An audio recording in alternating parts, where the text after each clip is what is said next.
Hey guys, welcome back to another Flesh and Blood video.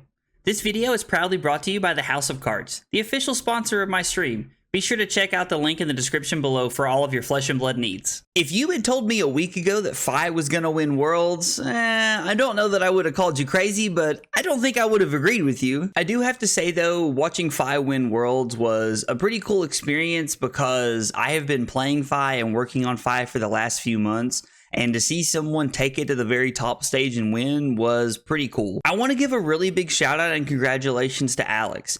Not only did he pilot that deck so well through top 8, that might have been one of the toughest top 8 runs I've ever seen. It's very easy as a Fi player to let the Icelander matchup get out of control very quickly, and Alex, both games, was able to keep it together and get the W's. I also want to give a shout out to LSS and to everybody who worked this event over the past weekend.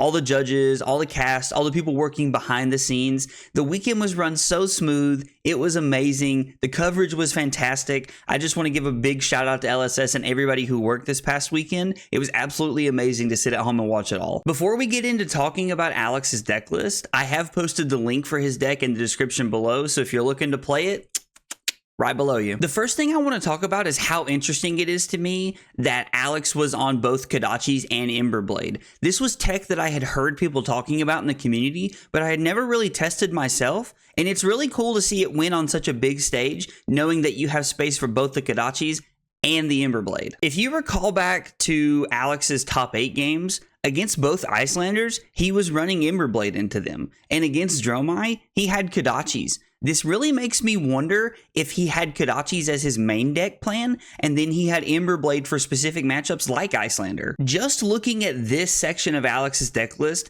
definitely confirms for me that Kodachis were his main deck plan. And I can look at that and I can tell because there are a lot of non-draconic attacks in his list right here. Now, I know everybody's first rebuttal is going to be that Alex was playing all 9 copies of Brand with Cinderclaw, and that does help in a lot of ways, but there are only so many ways that you can mitigate non-draconic attacks. There are a few cards that I really want to point out here in his list that I think are super spicy and stand out above the others. The first one is Bittering Thorns. Looking at Bittering Thorns is just such a great card. It's another Mounting Anger, but you don't have to have a card to banish from your hand. It's a great card and it plays really well into the Kodachi strategy. The other thing that I think is super interesting is that he's only on 2 Command and Conquers. Now, when Lexi was super popular, almost every single Fi player was on 3 copies of Command and Conquers. I'm personally still on a 3rd one because I like having the extra popper, but 2 Command and Conquers is pretty cool. And then the other card that I really want to talk about that's super spicy is Erase Face.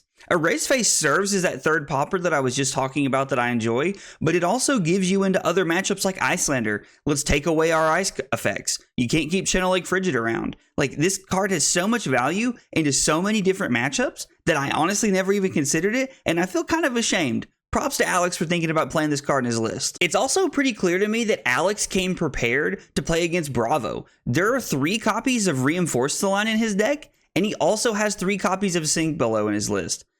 These cards are helpful in other matchups and can play well into other decks, but I feel like Sink Below and Reinforce the Line are put into your deck to be ready to play against Bravo. I really like the way that Alex has all of his blues set up.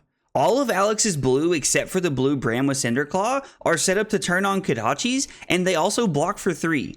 Having blues that block for 3 has so much value. When you can also attack with some blues occasionally, but your blues help you by blocking when you have extra ones in your game, that gives you so much of an advantage in Fi that most decks didn't have for a long time. Moving forward, there are 2 questions I'd really like to ask Alex if I was ever given the opportunity to.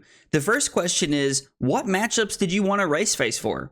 I know that Erase Face has some pretty on-the-nose value into Icelander and Dromai, but I'd really like to know where he saw other power levels for that card. The second question is, what other matchups do you run Emberblade in? And why do you like them over Kodachis in those matchups? The biggest question I have of all, though, is to you, my viewers. Everyone knows that all Worlds competitors build their decks to be good at Worlds, not in an open meta.